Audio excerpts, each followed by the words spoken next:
महाराष्ट्रातील निवडणुकांबाबतची सर्वात मोठी अपडेट. बारामतीसह एका ठिकाणच्या नगर परिषद निवडणुका अचानक पुढे ढकलण्यात आल्या आहेत. यामागची मुख्य कारणं कोणती आहेत आणि नवीन तारखा काय आहेत, जाणून घेऊया या सविस्तर रिपोर्टमध्ये. महाराष्ट्रातील 246 नगरपालिका आणि 42 नगरपंचायतींसाठी 2 डिसेंबरला मतदान होणार असल्याची घोषणा झाली होती. त्याच दिवशी 3 डिसेंबरला मतमोजणी देखील ठरली होती. मात्र आता काही ठिकाणच्या निवडणुका अचानक पुढे ढकलण्यात आल्या आहेत. राज्यात ज्या नगरपरिषदांच्या अध्यक्षपदाबाबत आक्षेप नोंदवले गेले आहेत त्या सर्वच ठिकाणच्या निवडणुका स्थगित केल्या आहेत. यामध्ये पुणे जिल्ह्यातील बारामतीचा समावेश आहे. बारामती नगर परिषदेसाठी नगराध्यक्ष आणि नगरसेवकांची निवडणूक 2 डिसेंबर रोजी होणार होती. मात्र न्यायालयीन प्रकरणे आणि नव्या उमेदवारी अर्जांच्या आदेशांमुळे ही निवडणूक तात्पुरती स्थगित करण्यात आली आहे.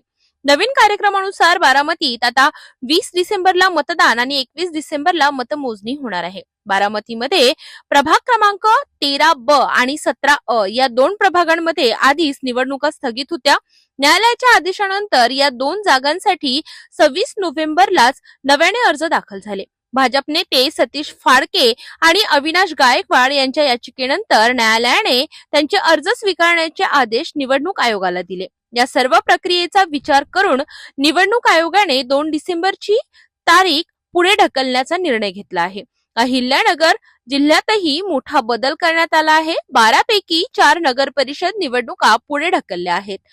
कोपरगाव, देवळाली, नेवासा आणि पाथर्डी येथे नगराध्यक्ष पदाबाबत न्यायालयात अपील असल्याने निवडणुका पुढे ढकलण्यात आल्या आहेत. या ठिकाणीही नवीन कार्यक्रम जाहीर करण्यात आला आहे. त्यात माघार घेण्याची अंतिम तारीख 10 डिसेंबर, मतदान 20 डिसेंबरला आणि मतमोजणी 21 डिसेंबरला होणार आहे.